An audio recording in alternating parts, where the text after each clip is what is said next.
So I think by now everyone knows about Joseph Conrad's Heart of Darkness, right? Spoiler, no spoiler. I don't really know what's happening like with this novella, nor do I know what people know or don't know about it. But a review it shall be nonetheless, because I thought it was a completely different type of book. Thanks, Apocalypse Now. But anyway, we've got Charles Marlow, our protagonist, and he's sitting on a boat with his sailor mates, and they're just sitting around on the Thames, waiting, for the next day. And then Marlow offers his comrades a story to pass the time, and it's a story about when he swapped salt water for fresh water in search of adventure. And that's when he ended up going into the Heart of Darkness. Dum, dum, dum!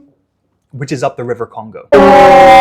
First things first, Joseph Conrad's Heart of Darkness is all atmosphere. And it's almost like a horror, candlelight, minimum visibility, boots that get stuck in mud, blood, bone, disease, heat, madness, isolation. And the atmosphere, it settles from the first word like a thick smog, and it morphs and it transforms throughout the novella, taking on various colors and smells and viscosities, right? It's really something to be able to just be like, bam, this is the world we're in, and keep it up. And it just works perfectly. It sets the perfect stage for what Heart of Darkness is actually about. And yes, I know loads of people have loads of things to say about it. But now it's my turn, okay? So, bare bones, Marlow, the guy telling the story, protagonist, he gets hired by a company to go and bring back a Mr. Kurtz who's gone native. He's MIA, OOC, out of communication, and maybe he's got a touch of the madness.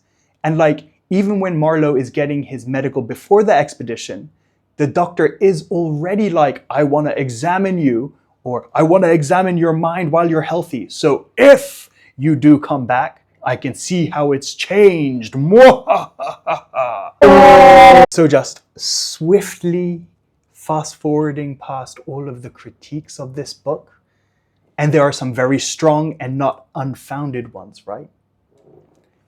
Heart of Darkness, look, it's about colonialism. It's about imperialism, how fucked up it is. And it is fucked up. And this book, it shows how fucked up it is. Basically, state-sponsored exploitation of one group of people, basically countries ganging up against other groups of people, leveraging and capitalizing on the technology gap to really fucking grind down and take, and leave those guys with nothing. And Heart of Darkness doesn't hold back. Maybe it should have. Maybe it shouldn't have. Maybe it should have gone further.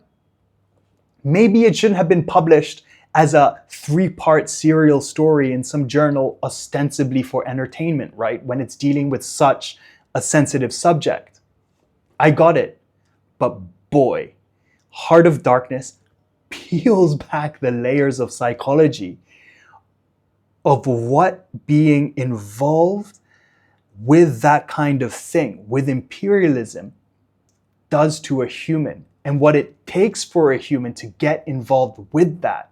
And in that sense, it's fascinating. And so Marlow is clearly affected as he experiences ground level imperialism firsthand. And he rationalizes it, or he tries to make sense of it, and he tries to deal with it. And of course, we encounter various other people at different stages of that journey as well, right? There are missionaries, there's mercenaries, capitalists, whatever. And they all have their different journeys. And they all have their reasons and their justifications for being there and for doing whatever it is that they're doing. And it's all interesting and all horrifying and all bamboozling, right?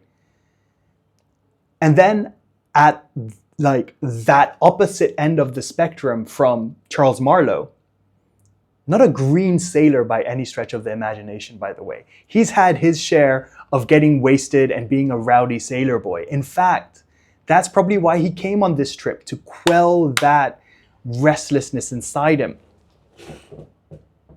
But in the fucking Congo, he might as well be a bleary-eyed virgin, because at the opposite end of the spectrum from him is Mr. Kurtz, Marlon fucking Brando. And boy, oh boy, is he just a tangled cluster cum of whatever the fuck happened to him. Yeah. So you see Marlow going towards Kurtz physically, mentally, emotionally, while he's, like Marlow's, trying to bring Kurtz back physically, literally, but also trying to chart Kurtz's journey back psychologically on that emotional level. Like, how did he end up like this? And that's just a metaphor for, like, how did we as humans end up like this? That we are capable of treating each other in the most despicable ways, limited only by our faculty of imagination. And that's our heart of darkness.